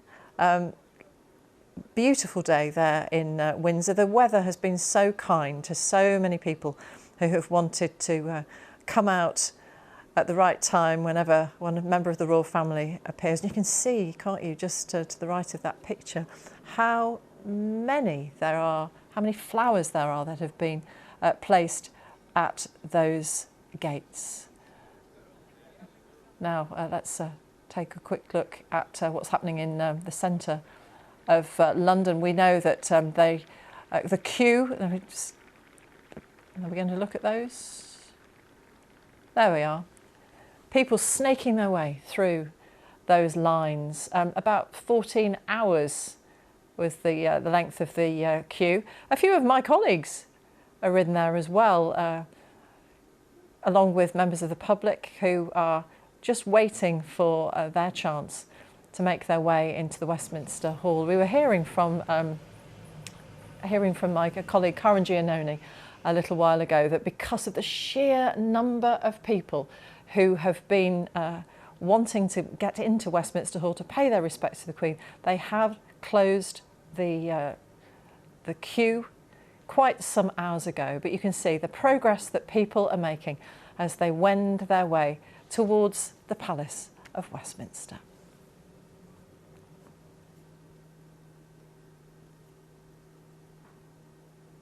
This is BBC News. I'm Martine Croxall. Our headlines. A 4.5-mile queue with an 11-hour wait as people come to pay their respects to Queen Elizabeth II in Westminster Hall, including former England football captain David Beckham. We were very lucky, you know, we've been lucky as a nation to have someone that has led us the way Her Majesty has led us for the amount of time, with kindness, with caring and always reassurance. I'm Catty Kay, live in Westminster, where people are still queuing to say goodbye ahead of the Queen's children, including King Charles, resuming their vigil over her coffin later this evening. Meanwhile, in Wales, King Charles says the country held a special place in his mother's heart as he addresses a remembrance event at the Senedd. The land of Wales could not have been closer to my mother's heart. Roedd lle arbennig I Gymru yn Uchelon.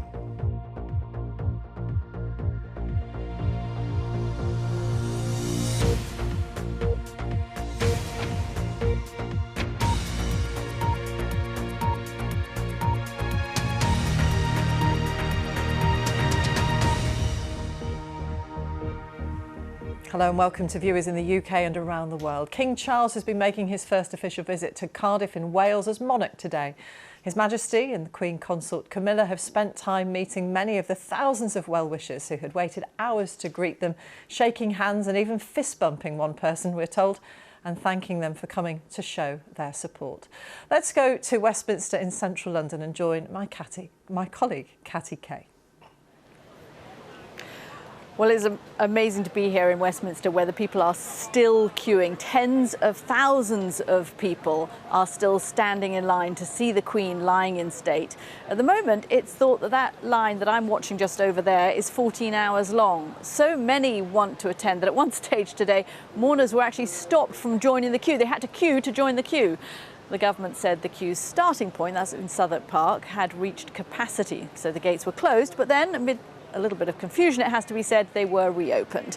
Meanwhile, it has been confirmed that at the request of King Charles himself, Prince Harry can wear military uniform when he takes part in a vigil beside the coffin. That's tomorrow.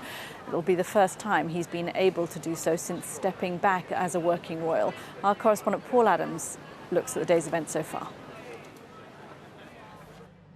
And still they come, hour by hour, minute by minute, in parks and streets, past offices and monuments, a steady, shuffling procession now 5 miles long.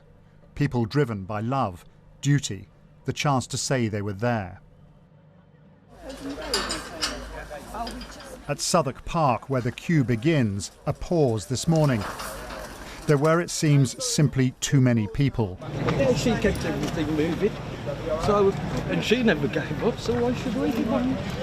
By now, wait times had reached 14 hours. For a while, the government urged the public not to try joining the line. We just arrived, I think, a couple of minutes after they closed the gate. Yeah. That's life. Queue to get into Absolutely. the queue. Yes, it seems that way. We've only really just joined. Yeah. We're not entirely sure, you know, We where don't we're know. at, We haven't what been will told happen. any information at the moment, but we'll just wait. We're still smiling. Yeah. In Westminster Hall, the vigil continues. After the long walk, an air of anticipation. Members of the public have had many hours to think about these few short moments. The tributes come in many forms. After the camaraderie of the wait, this is private, personal. This evening, for 15 minutes, King Charles and his 3 siblings will stand watch over their mother's coffin. All will be in military uniform. The King is focused, his spokesman said, on leading the family, the nation, the realms and the Commonwealth in mourning for Queen Elizabeth. Tomorrow, the Queen's 8 grandchildren will take their turn.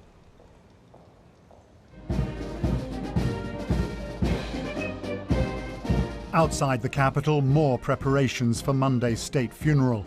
4,000 military personnel will be on parade, including these members of the Royal Air Force, practicing at RAF Halton in Buckinghamshire. She's been the integral part of the armed forces, the glue between the tri-services, and for me just to pay my one small little bit of respect by doing this duty, I can't measure how prideful I feel about that, and how humbled to have the opportunity to do that. Back in London, the police say the funeral will be the largest event they've ever dealt with. In 3 days, this country will witness something most of us have never seen, perhaps will never see again in quite the same way. A vast, complex and highly charged turning of a national page. Paul Adams, BBC News. Well, here at Westminster, you can see over my shoulder the people who are queuing. These are the people that have been queuing for, 11, 12, 13 hours. The atmosphere, I have to say, is fantastic. I can see them, they're all chatting still. And nobody, by the way, gets to jump the queue. You have to stand in line, whoever you are, even if you happen to be one of the world's most famous footballers, David Beckham. To be honest, it's what we all envisioned. You know, we all want to be here together. We all want to experience something where we celebrate the amazing life of our Queen. And I think something like this today is meant to be shared together. So the fact that we've been here, we're eating Pringles, we're eating sherbet lemons. We're eating sandwiches, having coffee, so donuts. Yeah, as well. donuts. That was David Beckham there in the queue, who has spent his time eating things that I'm sure is very unhealthy for somebody who is meant to be an athlete like himself. I am joined now by historian and writer Robert Lacey. You have not been standing in the queue for 12 hours. No, I haven't. Are you tempted? Go on, is a little bit of you tempted? More than tempted, yes. Oh, it's so moving. I mean, I remember, I was saying this earlier, I'm old enough to remember the last big queue like this in 1952, when I was only 7 years old, living in Bristol, and when George VI died. And of course then the moment was confused by the fact that the new Queen wasn't here. Interesting, just as Prince Charles, who became King Charles, was in his beloved Scotland, so the Queen was actually carrying out a tour on her ailing father's behalf in Kenya. And I mean, we knew about it. We knew about this time. Obviously, the royal family knew what was going on and the real state of the Queen's health before the rest of us knew. And then some people in the media knew, and then we saw here in the House of Commons that, Liz Truss stopped and was given the note. And do you think that was the moment? Oh, it was the moment when she was told, and I think it was about 4:30, which was 2 hours before the rest of us. Of course, when you were a child, Robert, watching it, you didn't see it in all this fantastic kind of outrageous display of colour. No, people not holding up phones. No, it was a little flickering television set, the only TV set in the street, and then the main thing I remember, of course, is the coronation the following year, and there was still only one television in the street, and the price of entry was taking a dining room chair, and you could go into the neighbour's house and sit there, and their sitting room was turned into a sort of cinema. And I must admit, as a little boy of 7 or 8, it was a little boring sitting there all day long. Okay, I'm going to apologise. I live in the States, so I'm going to ask you all the basic dumb questions and not the sophisticated ones. But this process of people standing in a queue to see the monarch, to see the coffin, has that been going back centuries as well? No, this is what academics called reinvented ceremony. There were vigils in the Middle Ages for religious folk, but this lying in state in modern times started in 1910. So it's relatively new. Oh yes, and actually it was started by George V, who was the grandfather of the present Queen. So there's that connection. And when people talk about how very good the Queen was at her job, there are all sorts of reasons to do with her sense of duty and so on. But I always think it was because she was a little grandchild playing at the knee of the man who invented the House of Windsor, George V. She actually called him Grandpa England, which she wouldn't be allowed to do now, you know, Grandpa Britain. But anyway, she at that age of 3 or 4 grasped what her grandpa was. And what was interesting was that he sensed something in her. And this is not sort of wisdom after the event, because we've been able to read his diaries. And the first time she's mentioned in his diaries, Winston Churchill, then an active politician, rather controversial, was up at Balmoral, and he wrote home to his wife saying, "The King and I think there's something special about this little girl," and so it proved. So it proved. Who would have known it then? But actually they were right. Yes. I want to ask you about the Prince's Vigil later, so stay with us, Robert Lacey. We'll come back to you in just a little bit here in Westminster. But for the moment, let's go to Cardiff, because of course lots of the rest of the day's events have been taking place in Wales. I'm joined now by Lucy Hawkins. Katie, hello and welcome to Cardiff, to the Senedd, the beating heart of modern democracy here in Wales, and the site of an extraordinary and quite historic moment today when King Charles and the Queen Consort arrived here, and he addressed parliamentarians speaking not just in English but in Welsh, and making some references to medieval princes as well, talking about how he was grateful for his time as the Prince of Wales and how much that meant to him, and how much the country of Wales meant to the Queen. But just to tell you, there were many people here, about 1,000 people here, and it wasn't a long wait. People came down in the sunshine with their flags. They were very enthusiastic, very excited to see the King. That is quite a different picture from what we are now hearing from London, because the breaking news that we can bring you from in and around Westminster about the queue is we have just heard that the waiting time for the queue to go and see the Queen, the lying in state, is 24 hours now, and that people are being told to not join that queue. It has reached capacity and it has been paused for new joiners. So the government just saying, do not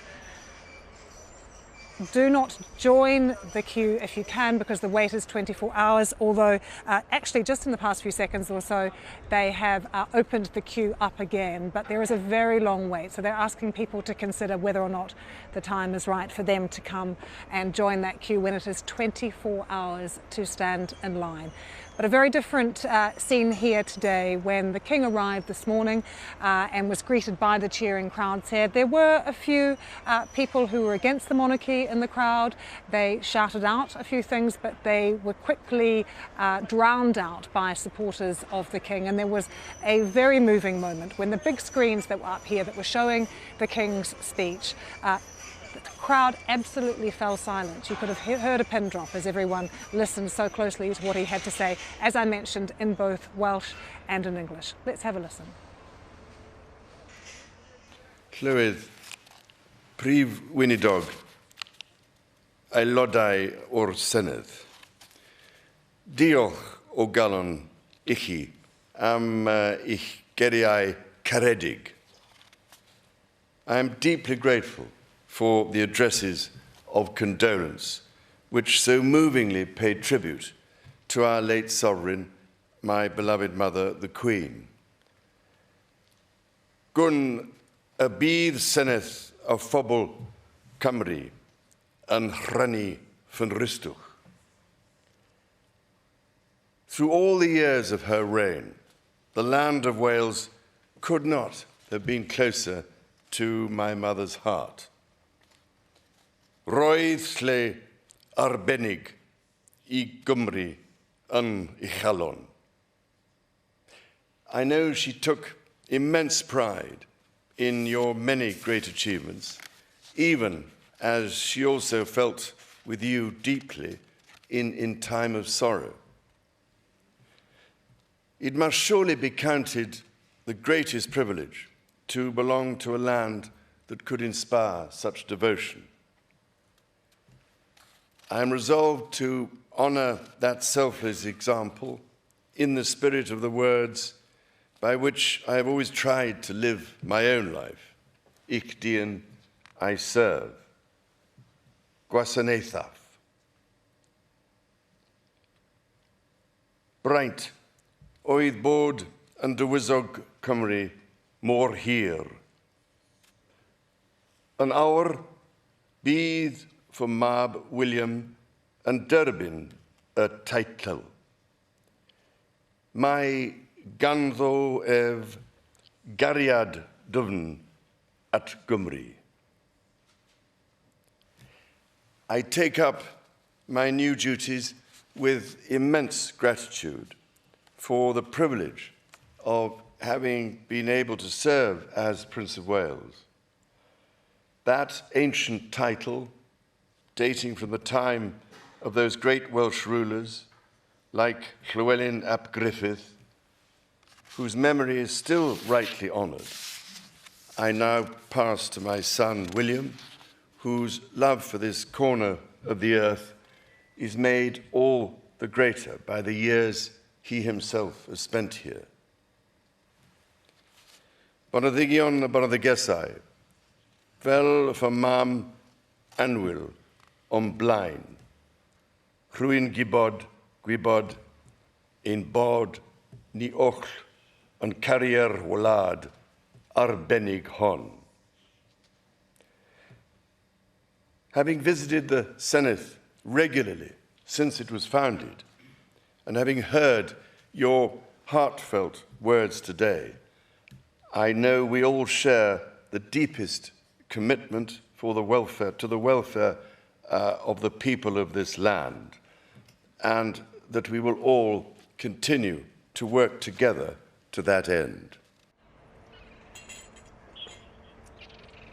The Queen made 300 trips to Wales. She knew every corner of the country and people had many fond memories of her visits here. One of the things, of course, she was well known for was her love of corgis. It was even mentioned in the Senedd today. The competition between Cardigan and Pembrokeshire lovers of those two breeds of corgis, and the fact that the Queen preferred the Pembrokeshire corgi was something that came up in conversation. And there were people here today with their stuffed toys that were corgis, and lots of talk about the breed and the Queen's love of that particular dog. So let's talk now to Mary Davies, who joins us, because Mary is part of the Welsh Corgi Society, and I think, Mary, you have one of your favourite corgis with you as well. Why does the Queen and why do you love the breed so much? Well, I've had corgis since I was a child, and they're just such a wonderful breed to have. You know, they're lively, love going for walks, and they're not always as soft as this one is being at the moment. but they you know, they sit on your lap as well. They're just a good all-round dog. That's a very lovable dog you've got, and I think you know, Mary, that I'm a lover of corgis too. I grew up with a Pembrokeshire corgi called Anna, who was the most delightful dog, and we all absolutely adored her. But tell us about your dog that sired several of the Queen's corgis. Yes, well, I mean, he actually goes back in the pedigree of this one here. He was asked by the Queen, amongst 8 other dogs, to go to Windsor for her to make a choice. for a dog to father a litter of puppies for her. And anyway, out of the 8, my dog got chosen. So a few months ago. How did that feel, that moment, Mary, when your dog was chosen? Oh, it was absolutely wonderful. You know, it was great, and it was lovely meeting the Queen. My husband came with me the first time, and we talked about the corgis and various lines of corgis, and also with horses, because my husband used to train race horses, so there was a connection there. And she was so knowledgeable about pedigrees in horses and in dogs. And Mary, what's it like when you see crowds of people out on the street all holding pictures of corgis, or I've seen today some stuffed toys of corgis? I mean, the corgi, along with Paddington Bear, is one of the stories of the past week, really. Oh, yeah, I mean, that story of Paddington Bear was brilliant, wasn't it? But, yeah, I mean, there has been quite an upsurge in interest in the corgi with younger people in the last sort of 2 or 3 years. People used to think they were dogs for older people, but that's not the case. They're good for young people as well.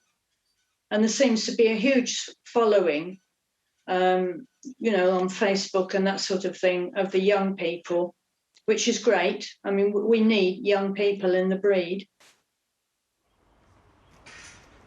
Did you also see a surge in interest after the corgis featured so prominently in The Crown as well, the television series? Yes, yes, I did. Yes. Yes. And is that worrying at all, Mary, the fact that there's so much of a demand for the corgis now? We wouldn't want the same sort of demand that was in the 50s and 60s. I mean, people went absolutely crazy to buy corgis. And of course, when you get that sort of amount of people wanting them, the wrong people end up breeding them. And, you know, you get people just in it to make a quick buck. And, you know, no breed should have to sort of have that sort of thing. Mary, they're full of character, not always as biddable as the one that you have on your knee, or Anna, our corgi from my childhood. Isn't it true that the Queen was once bitten by one of her corgis because she had to break up a fight? Well, so it was said in the press, yes. I don't know whether it was true or not, but that can happen with any breed, can't it? You get 2 dogs, they argue over something, a toy or food or something, and it's not just corgis. Any breed can have a couple in the pack that don't really get on. Mary, thank you so much for taking the time to talk to us, to share your love of the corgis, a love you shared with the Queen that I shared too. Just delightful to see you. Thank you so much. Okay, thank you very much. That was Mary Davies there, a member of the Welsh Corgi League. You're watching BBC News.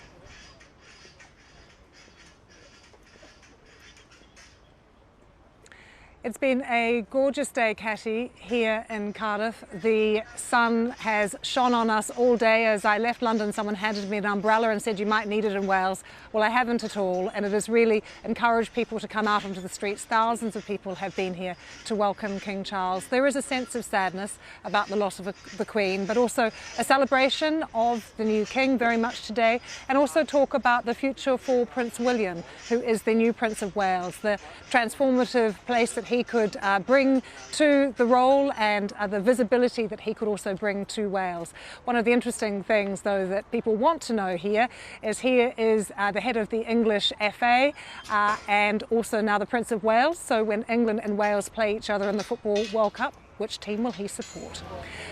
So that's it from Cardiff for now. Catty, back to you.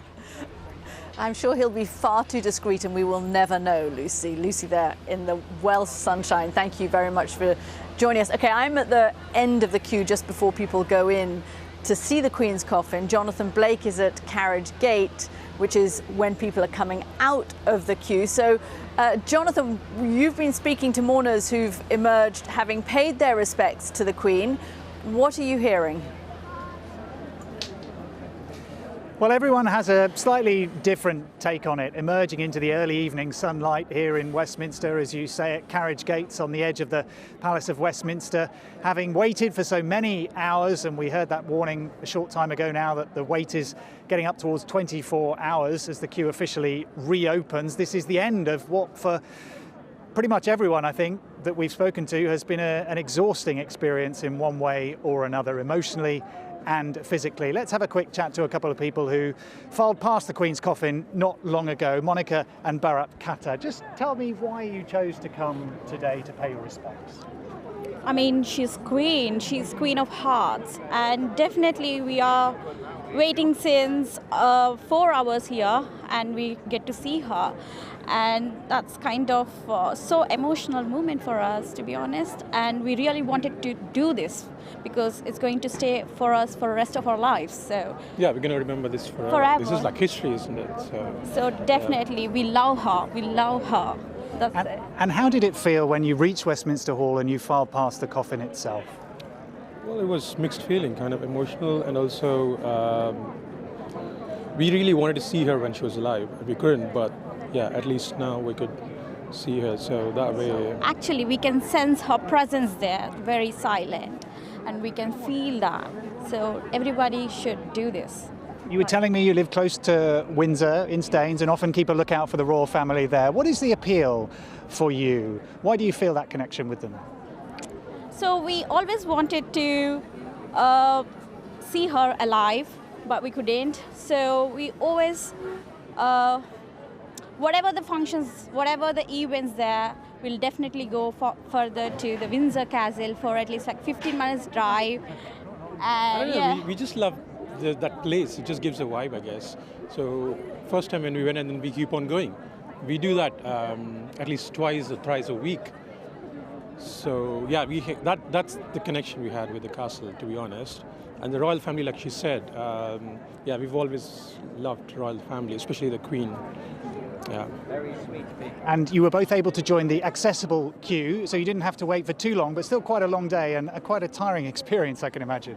Yeah, it's 4 hours. Yesterday we came here around 1 o'clock at night, and we stayed here for 5 hours and then went back, and again we came here with the access thing to went past quick. But I'm really astonished how people are queuing up like for 10 hours, 11 hours. I mean, that shows the respect they have for Queen, isn't it? So I don't think I've ever seen something like that. People would wait to see somebody wait for that many hours. I don't think that would ever happen, I guess. Well, thank you both very much for sharing your experience with us. There we have Bharat and Monica, just two of the many thousands of people who've made the journey to London and had a very long wait to pay their respects to the Queen lying in state in Westminster Hall. And this will continue through the night. As we know, it's a warm evening, but temperatures are going to get relatively chilly tonight. So people waiting as they will to file past the Queen's coffin will be doing so in relatively challenging conditions. Another 2 full days of lying in state before it comes to an end early on Monday morning before the Queen's funeral. Jonathan, yes, and no sign that that queue is ending. They have reopened it so people can rejoin the queue now. They'll have to go through the night again, of course, but everybody's been warned to wrap up warm, bring food and water with them. And I have to say the atmosphere here where I am at the head of the queue, it's very festive. It's interesting to see to Jonathan there when people come out, of course, a little bit more reflective, a little bit more somber perhaps, having just gone through paying their respects. But here there's something of a party atmosphere where I am, Martine. Catty, thank you very much. Well, as Catty says, people can now rejoin that queue after it was paused for quite some time. But the warning from the government is that if the queue starts to get very, very long again, I mean, It's already 24 hours, and as Catty was saying, you're advised to wrap up warm because it could be cold overnight. If capacity is reached again, the government has warned that they might have to pause or close the queue for a little while, but at the moment you can start queuing again if you wish, but do be prepared for a 24-hour wait, and also to be very cold overnight. There's a bit of a nip in the air sometimes, but so many people want to get into Westminster Hall to view the Queen's coffin lying in state that the government has decided that they will reopen the queue. Now let's join Sarah at the BBC Sports Centre for the latest on all sport. Thank you very much, Martine. The Premier League programme, well, it resumes with 2 games this evening. They will be the first matches played since the 4th of September, after which games were postponed as a mark of respect following the death of Queen Elizabeth II. Nottingham Forest are at home to Fulham, while Aston Villa host Southampton. And Villa's manager, Stephen Gerrard, says the loss of the Queen affected both the club and him personally. From a personal point of view, and also from my family's point of view, we've always been fascinated with the royal family and watched an awful lot over the years. Obviously my mum and dad and the same. So yeah, we obviously would like to pay our respects from a club point of view, and we'll show that pre-game. I'm sure the fans will back that up during the game, and hopefully we can give a performance for the boys to be proud of. And the new Women's Super League season gets underway this evening after their postponement coincided with the opening round of fixtures. Last season's runners-up Arsenal, they kick off the campaign this evening when they host Brighton. The upcoming season is seen as a critical one, with the domestic game coming off the back of the Lionesses winning the Euros on home soil. Baroness Sue Campbell oversees the development of women's football at the FA. My greatest fear is that we grow too fast too quickly. It needs to be a managed growth. It needs to be developmentally managed. So what we don't want to go is go up really quickly and then burst and come down again. We want to go up really carefully and steadily. So I'm really optimistic we can do that, but it needs managing. Great Britain are in Davis Cup action against the Netherlands after losing their first tie against the USA. They must win this to stay in contention for November's knockouts, and they have started well. Dan Evans won his match against Talon Griekspoor in straight sets, 6-4, 6-4. That one ended. The group stages are taking place right now in Glasgow. Cameron Norrie, he is not long underway in his singles match against Botic van de Zandschulp before Andy Murray and Joe Salisbury's pair up for the doubles. Former Wales rugby union flanker Alex Popham believes players showing signs of serious brain injury should be forced to retire. Popham is 42 and he retired in 2011. 2 years ago, he was diagnosed with early onset dementia and probable CTE, which is a progressive brain condition that is thought to be caused by repeated blows to the head. Lawyers representing more than 185 former rugby union players, including Popham, have begun legal proceedings against the sport's governing bodies over brain damage suffered by their clients. The sports authorities say they care deeply about all our players, and they added that they never stand still when it comes to welfare, highlighting safeguarding strategies designed to prevent, identify and manage head injuries. Speaking to some boys who are still playing or have just retired from traumatic brain injury, and I think that's a key word. We should start calling it traumatic brain injury and not a sports concussion, because that softens exactly what's going on. And they're in that bubble. They trust that bubble, and to come back after a traumatic brain injury in 6 days is unbelievable, and they think that's okay. So I think there's a lot more that needs to be done in that area to have the progression that we need to make it a safer game. Because if they don't understand as players how important this is and the long-term consequences, it's going to be an uphill battle. And you can get more on this whole topic by listening to the latest edition of the BBC's podcast, The Sports Desk. Rugby's concussion crisis. Do the sports risks outweigh its rewards? You can hear more from Alex and also from World Rugby's Chief Medical Officer. Worcester Warriors have been given permission to play their fixtures this weekend after proving they can safely host matches at Sixways. They had been given a deadline of midday today to provide the RFU with a general safety certificate, which would allow Sunday's Premiership match against Exeter to go ahead, as well as the Women's Allianz Cup game against Harlequins tomorrow. The RFU say they recognise this has been a difficult and uncertain time. They say they are working with the club, which is up for sale and in danger of entering administration. And US Open champion Matt Fitzpatrick has set the clubhouse target of 8 under par at the Italian Open in Rome. He had to complete the final 3 holes of his first round this morning following a weather delay yesterday. He picked up a further 2 shots, so he is on 8 under. Rory McIlroy is out on the course at the moment. He's 1 shot back on 7 under, following up a birdie on the 11th with this eagle here on the 12th. And remember, this course is set to host next year's Ryder Cup. And that, Martina, is all your sport for now. Sarah, thank you very much. Now, since the death of Queen Elizabeth, people have been finding different and sometimes striking ways to remember her and to pay their respects, as our arts correspondent David Silito has been finding out. We're in Woppenham, in Northamptonshire. Not far to go. And I was being led by David and Annette Wilson. Yeah, we are actually in the flag as we speak, yes. To a royal location. Let's go this way anyway. It wasn't straightforward. We're nearly to the end, yes, we're getting there. So this is the point? This is it. I can't see the flag. We are actually in the we are in the flag. flag, yes. We're in the flag. How do we see it then? The only way we can see it properly is if we go up. It is a creation best seen by plane or drone. It was planted in the spring for the Jubilee, and it was almost cut down. Thankfully, it was saved because it has now become a place of memorial. It was created for the Jubilee. That's right, yeah. What was originally for like a lovely celebration, a happy celebration for the Queen, has now become a real tribute to her. Normally you'd have got rid of it by this time of the year, but you're going to keep this, I'm presuming, now. Yes, we're going to try and keep it for as long as possible. So a place that began as a celebration has in many ways become a place of memorial, but it will soon be gone. However, there are many others now thinking about how to create some lasting memory of this moment.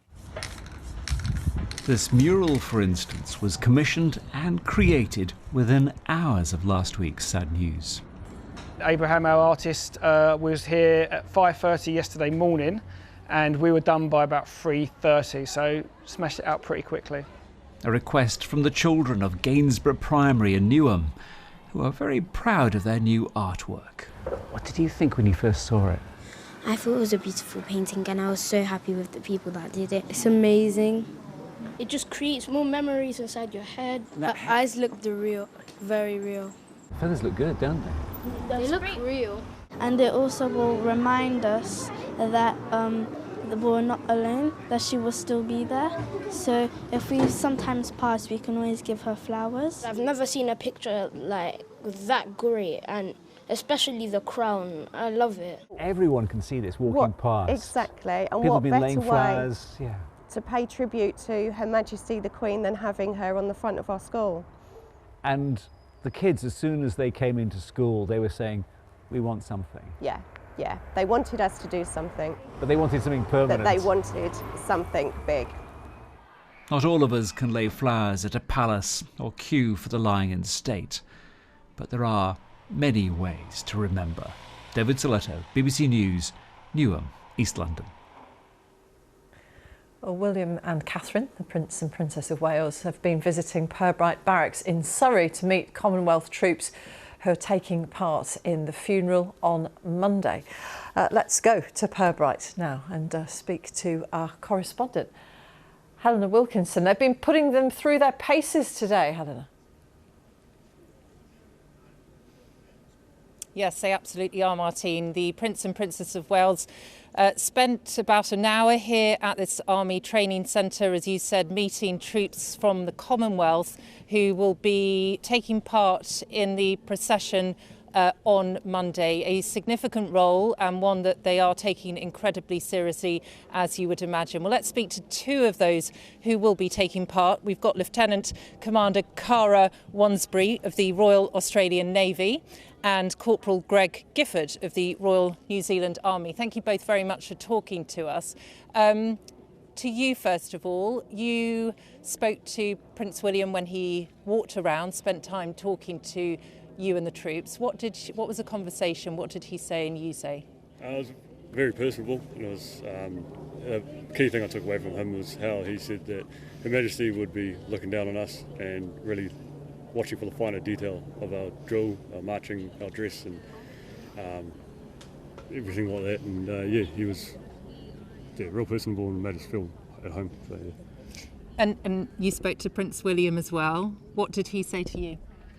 He conveyed a similar conversation and how grateful he was that we've journeyed so far to come here and honour his mother on Monday, and that he was really appreciative and again looking at the finer detail in Monday's events. What did it mean to both of you to speak to him here?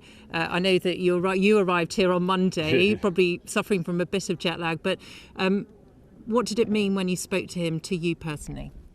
It meant so much because I was always brought up, my mum herself, like a huge Royalist fan, and she always loves the Royal family and she taught me all about them, and so I've grown up there with myself. So to meet a Royal family member is just something I'll cherish for the rest of my life, and to be part of such a huge occasion, I always can't describe how I feel, and having the ability to be here and serve the moral. And tell our audience of viewers what your role will be on Monday. I don't know which one of you wants to answer, but your role on Monday in central London, where you will be and what you will be doing. So there's a contingent of Australian, Canadian and New Zealand forces, all made up from Army and Navy and Air Force, and we'll all march together. We're right up the front and we're marching to honour Her Majesty and the remarkable life that she led, and also honouring the relationship between all of the Commonwealth nations, and that's what's really come out here at the Army base that we're at, is that everyone's working together and we're really focused on Monday and making sure that we honour the woman as we should. And what connection did the Queen have to your contingent? So specifically for myself, the contingent, she herself was the overall commander of us. So especially for New Zealand, it was over the combat core trades. So myself being the 1st Battalion Royal New Zealand Infantry Unit, she is our Commander-in-Chief. So that's why we were able to come here and honour her, and yeah, huge privilege. And then same for our Air Force and Navy as well, being the senior service, being the Navy. We heard Prince William speak to somebody as the royal couple were walking around, and one of the people he spoke to said she was feeling rather nervous ahead of Monday. I just wanted to get a sense from both of you how you're feeling. I'm feeling focused. I'm aware that that there will be a lot of people watching, but I think it's important to compartmentalise that nervousness and just focus on the job at hand. Definitely nervous, so I'm not going to lie about it, but nervous, but just to focus. I want to do the best job I can do, and I'm not going to let Her Majesty down, so yeah, that's what I plan on doing. And everything clearly will be done perfectly, but you've been rehearsing. I think you arrived here at Azito on Monday. Yeah. You've spent hours already rehearsing and more to come ahead of Monday. Yeah, so we've spent hours on the parade ground here in Pirbright, and we did a rehearsal in London in the early hours of the morning, and it was quite remarkable to march around those streets in London, and we will continue the rehearsals here and then get the job done on Monday. And how did it feel for you to be in central London? I think it was in the early hours of the morning. What was that like to rehearse then? It was surreal. Everything, going to all the places that I've, all the way in New Zealand, I've only seen in pictures and movies and all that, and then being in there marching in my full ceremonial dress is, it was surreal. Such a different feeling I don't think I'll ever feel again. So, yeah, pretty big. Yeah. Pretty big. Well, thank you both very much indeed, and we wish you all the best for Monday in what will be an incredibly important role for you all here. The royal couple who, as I say, walked around, spent about an hour here at the training air centre here. It was very clear, you got the sense that they appreciated the troops who had flown in, who have flown in, especially here to the UK, to be here, to take part on Monday. Prince William, we know, said to someone that he was very grateful for their support and their involvement on Monday. And those who are taking part here from the Commonwealth, as you've just heard there, they are taking this incredibly seriously. It'll be a great honour for them and one that they will never forget. Helena, thank you very much. Helena Wilkinson reporting there from Pirbright, the Army Training Centre in Surrey. Well, there was a surprise visit a little bit earlier this afternoon to Windsor, where the Earl of Wessex and Countess of Wessex, Prince Edward and Sophie, turned out to greet the crowds, greet the well-wishers. There was a bit of a surprise because nobody was expecting them, but then about 45 minutes before they came, the unsuspecting crowds were moved behind a barrier, so they knew that something was afoot. They both, the royal couple, spoke to people in the crowd accepting flowers, and then they spoke to stewards working in Windsor and read tributes that were left outside Cambridge Gate. A statement, though, was also issued today by the Earl of Wessex, and he said, "We've been overwhelmed by the tide of emotion that's engulfed us and the sheer number of people who've gone out of their way to express their own love, admiration and respect to a very special and unique person, the Queen, who was always there for all of us." It was a very emotional statement, remembering his mother, but also looking ahead to his brother's reign. He said that people have been extremely kind, remembering the precious and happy memories that he and his siblings and wider family shared with the Queen. But he also said that losing their beloved mama has left an unimaginable void in all of our lives. But many people there in Windsor very, very pleased to see the Wessexes this afternoon. Well, King Charles has been greeting well-wishers in Cardiff after he attended a service of remembrance at Llandaff Cathedral and met members of the Senedd, the Welsh Parliament.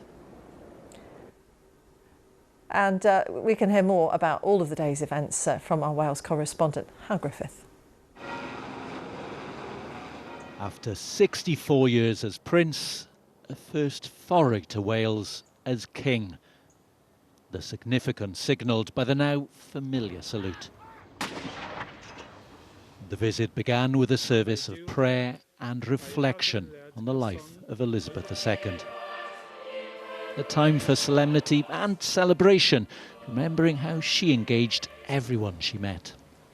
To the person on the street, with an attentiveness that made you feel you were valued, you were understood. Born perhaps of her experience as a mother, grandmother and great-grandmother, as much as Queen. This kind of skill is learned over the decades. Outside, they'd waited patiently for a glimpse of the man who is now the monarch and inherits goodwill at a time of grief. We're just really pleased that he's taken the time, because it's not the best time for him after losing a parent for anybody. But, you know, to come to Wales and to show our support, I think is really important. We've come out not only to experience history, but, you know, it's an experience as a family with the little ones, and, you know, just be a part of it. Well, personally, I don't believe that we need a Prince of Wales. But I'm more than happy to welcome the royal family here. University College, Aberystwyth, where, to the relief of the nation, Prince Charles was given a warm and very friendly welcome. The Prince, who on July the 1st becomes Prince of Wales, is taking a 9-week Welsh language and history course at the university. The welcome hasn't always been so warm. Security concerns surrounded Charles's time in Wales in the 1960s. He came to Aberystwyth for a crash course in Welsh, as a way of trying to win over a nation sceptical of having an English Prince of Wales. It didn't stop the protests in the lead-up to his investiture. For years, these images defined his relationship with Wales. But tensions gradually eased. That relationship relaxed. Royal patronage was used as a way to find a place in Welsh life. His love of the arts and Welsh culture. I think his commitment to Wales has always been there. I don't doubt it for 1 minute. But how committed is Wales to maintaining the monarchy? Opinion polls suggest support here hovers just above 50%. Oh, I think they bring a lot of revenue, obviously, to this country. To Wales? Yes, to everywhere. Yeah, people love the monarchy, I think. I don't know, it just seems out of touch with where we are as a country now. I think now the Queen's gone, and I think a lot of people are holding on to the romance of the Queen, but yeah, I personally... Not part of the future for Wales? No. This afternoon, the focus shifted to the Senedd, a building opened by the Queen, an institution which grew with her support. Its members offered their condolences. Today, there is a sense of transition in Wales. This morning, we came together in a service of reflection at Llandaff Cathedral to look back over a reign unrivalled in its length and its reach. For many, this visit marks a new chapter, a time when the royal relationship with Wales is reframed and renewed. Through all the years of her reign, the land of Wales could not have been closer to my mother's heart. Roedd lle arbennig I Gymru yn Uchelon. Howell Griffith, BBC News, Cardiff. Immense pride. Well, let's return to the huge queues in London as mourners from around the world and the country wait for hours to visit the Queen lying in state at Westminster Hall. Cathy Morgan has been waiting in the accessible queue at Tate Britain. Cathy, you seem to have had a rather disappointing day. Tell us when you arrived and what the protocol should be for joining this queue and making some progress. Hi, we arrived here at about 1:30 this afternoon, and we were in the queues, quite happily standing there, and all of a sudden somebody came along, one of the military came along and said, "Queue's closed." And you sort of like, yeah, okay, we'll stay in the queue. And then they brought a barrier out and put it in front of us and said the queue is closed. There is no guarantee that anybody behind the barrier will be able to get in to see the Queen laying in state at all. And you have to pick up a wristband, is that right? Yeah, we hadn't even got wristbands by then because we were told that they'd run out of wristbands. So we were still standing in the queue waiting.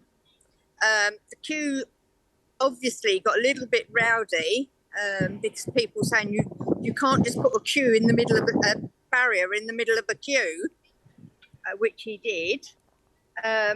So they got a bit rowdy. There was nobody knew. Nobody in authority knew what on earth was going on in this queue.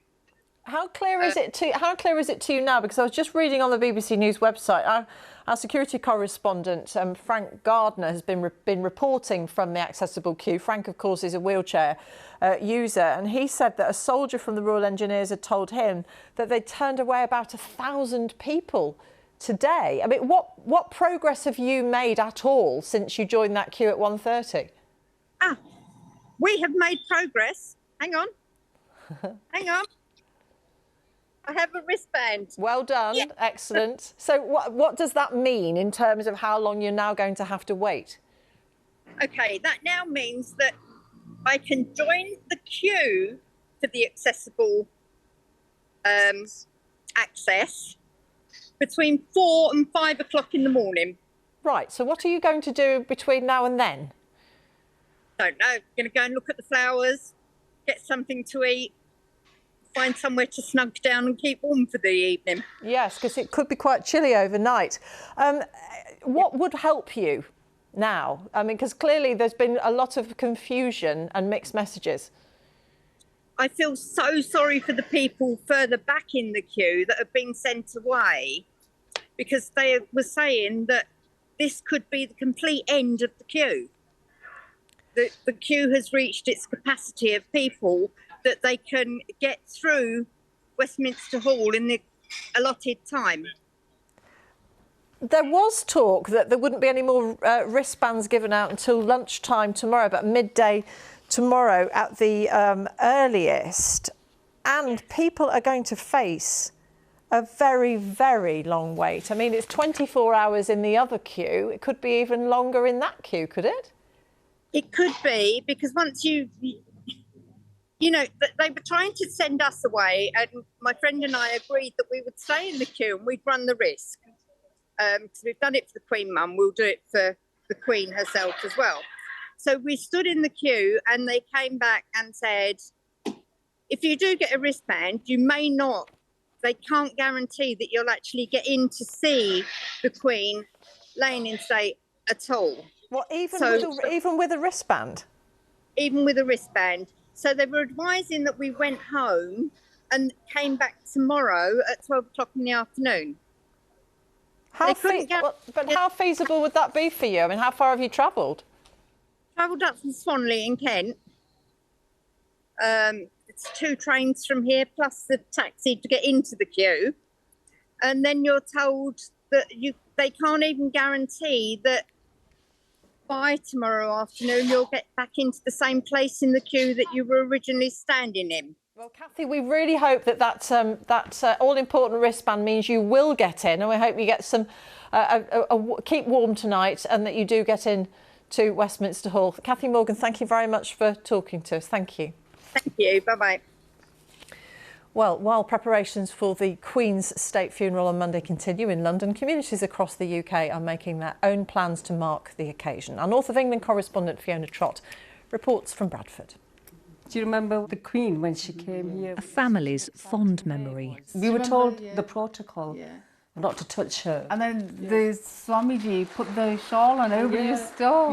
We thought I was going to get into trouble. For Sarita and Ashna, this was more than a royal visit. It was royal recognition. Their father helped build the first Hindu temple outside London.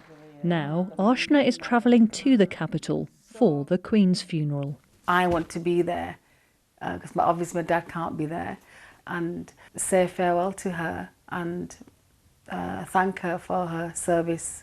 We'll be coming down here and watching with Mum because my son has got the day off, so we'll be coming here together to watch it. I cried all that day. Yeah. A Bradford family or a royal family, they both know grief. So both gone, you know. Dad and the Queen. Very sad, you know. That's why the cathedral is opening its doors.